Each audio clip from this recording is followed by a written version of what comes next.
जब कभी ऐसा लगे जीवन में कि मैं बहुत दुखी हूं और कष्टमय जीवन चल रहा है और कोई समस्या का हल ही नहीं मिल रहा, बहुत दिन हो गए जूझ रही हूं मैं इन समस्याओं से, तो बेलपत्री की जड़ के अंतर्गत, जो बेलपत्री का बड़ा वृक्ष हो उसकी जो जड़ हो, उस जड़ पर लाल चंदन घिसकर या लाल चंदन से कटोरी में घिसकर लेकर जाएं। शिव जी पर लाल चंदन से पूजन करने के बाद में उसी चंदन को लेकर आकर बेलपत्री की जड़ के अंतर्गत ओम अक्षर को लिखकर एक बेलपत्र अपनी कामना कर उस जड़ पर बेलपत्री के समर्पित करना। पहले कथा में कहा है कि बेलपत्री कोई साधारण सा वृक्ष नहीं है, इसको केवल साधारण मत मानना। ये कोई सादा सा वृक्ष नहीं है। बेलपत्री की जड़ में ओम शब्द लिखकर, अक्षर लिखकर उस पर एक बेलपत्र समर्पित कर कर शिव जी से अपनी कामना कर कर, जो प्रदोष के दिन प्रदोष काल के अंतर्गत बेलपत्री के वृक्ष की पूजन कर कर, ये नाद कर कर, ओम अक्षर का नाद कर कर स्मरण कर कर आता है। ज्यादा से ज्यादा कहेंगे तो 4 दिन 5 दिन में या 6 दिन में मेरा देव अधिदेव महादेव, जो समस्या और टेंशन जिंदगी में चल रहा होता है उससे थोड़ा बहुत तो निजात मेरा देव अधिदेव महादेव उसी समय करना प्रारंभ कर देता है। शिव कृपा मिला।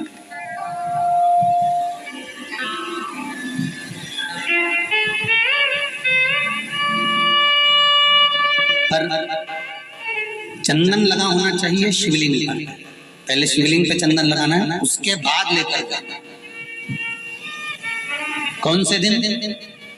जम के बोलो जरा। प्रदोष समय, प्रदोष काल। लग रहा है कि जूझ रहे हैं हमारे जीवन में बहुत बहुत टेंशन, बहुत समस्या।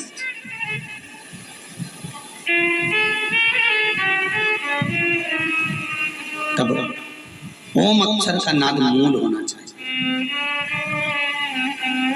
आप में से कितने लोग शिव मंदिर जाते हैं? सभी लोग जाते हैं ना। तो शंकर जी के मंदिर जाते हैं तो आप जब वापिस लौट कर आते हैं तो नंदी के कान में,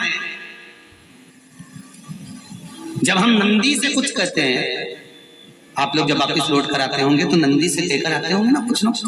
तो जब हम नंदी से कुछ कहकर आते हैं, आपने देखा होगा कई लोग नंदी के कान में कुछ कहते हैं, फिर नंदी का जो सींग होता है उस सींग के बीच में से शिवलिंग का दर्शन करते हैं।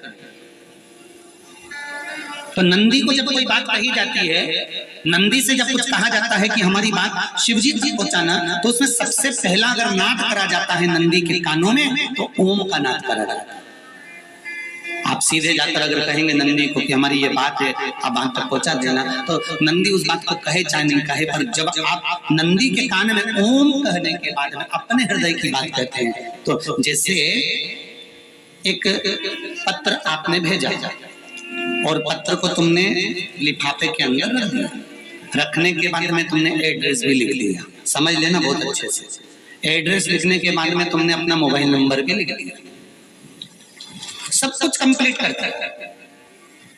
अब इस लिफाफे को तुमको भोपाल भेजना है सागर से, और तुमने ले जाकर इस लिफाफे को डाकघर के डब्बे में डाल दिया। लिफाफा जाएगा, जम के बोलिए, एड्रेस पूरा लिखा है, पीछे तुम्हारा नाम भी लिखा है, मोबाइल नंबर भी लिखा है, सब कुछ लिख दिया, पर लिफाफा जाएगा नहीं। क्यों नहीं जाएगा? क्योंकि उस पर टिकट चिपका नहीं है। 15 पैसे का, 10 पैसे का, 25 पैसे का या 1 रुपए का या 2 रुपए का, उस पे अगर कोई टिकट चिपका होता फिर आप उसको डालते तो जाता कि नहीं जाता? चले जाता। ये ओम सनातन धर्म के अंतर्गत जितने भी मंत्र होते हैं, जितने ब्राह्मण मंत्र का उच्चारण करते हैं, जितने ब्राह्मण मंत्र पढ़ते हैं और मंत्र का उच्चारण करते हैं, उसमें ओम का नाद क्यों करते हैं? क्योंकि ये हमारे श्लोकों को, हमारे शब्दों को, हमारे दिल की बात को टिकट का काम कर कर परमात्मा तक पहुंचा देता है। ये ओम अक्षर, ओम शब्द, ओम नाद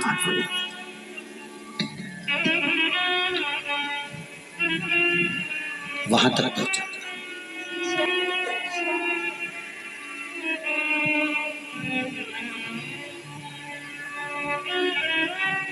कभी कभी बेलपत्र देखना, जब बेलपत्र आप समर्पित करते हैं तो ऊपर वाली जो पत्ती होती है उस पे ओम लिखते हो। कहीं किसी किसी को लिखते हुए देखा होगा, चंदन से, पीले चंदन से, लाल चंदन से। सबसे मूल 3 पत्तियों में बीच वाली जो पत्ती है उस पे ओम लिख दिया, फिर इधर वाली में लिख दिया नमः, इधर वाले में लिख दिया शिवाय। कभी आपने देखा कि इधर वाली पत्ती में ओम लिखा हो, इधर में नमः लिख दिया हो, इधर में शिवाय लिख दिया हो? नहीं, लिखने वाला लिखेगा, क्योंकि जो विद्वान होता है, चतुर होता है, जिसमें विद्वत्ता होती है, वो सबसे ऊपर वाली पत्ती में ही ओम लिखेगा, क्योंकि उसको मालूम है ये ब्रह्मा है, ये विष्णु है और ऊपर शिव है। इन दोनों का समावेश ओम में है, इसलिए वो सबसे पहली पत्ती में ओम ही लिखता है। ना देवराज के प्राण छूट गए। शिव मंदिर से आया, चोरी करने वाला देवराज प्राणों को छोड़ा।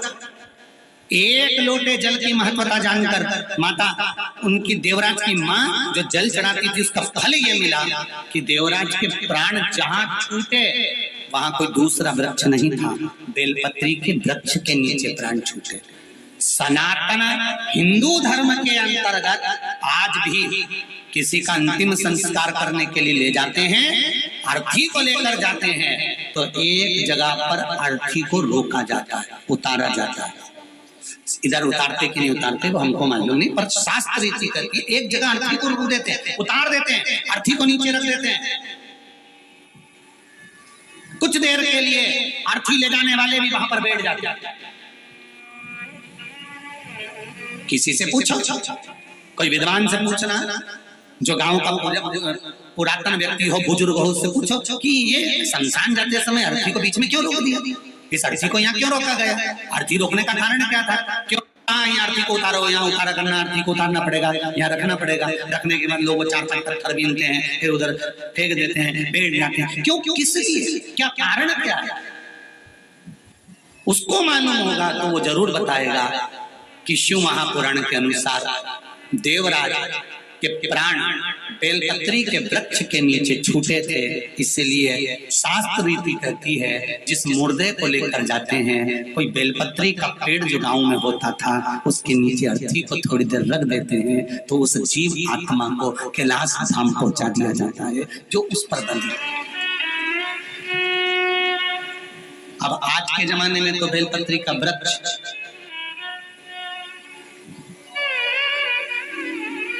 एक निवेदन सबसे करेंगे, मौका मिले जीवन में, अगर मौका मिले वृक्ष लगाने का, तो जिस मार्ग से अर्थी निकल कर जा रही हो, शमशान जा रहे हो, और बीच रास्ते में दोनों तरफ अगर मौका मिल जाए तो कहीं एक अगर बेलपत्री का वृक्ष लग जाए और उस बेलपत्री की छाया उस मुर्दे पर और अर्थी ले जाने वाले पर पड़ जाए, तो वो स्वयं ही शिव के धाम पहुंच जाते हैं। उसको पहुंचाने की जरूरत कभी मौका नहीं।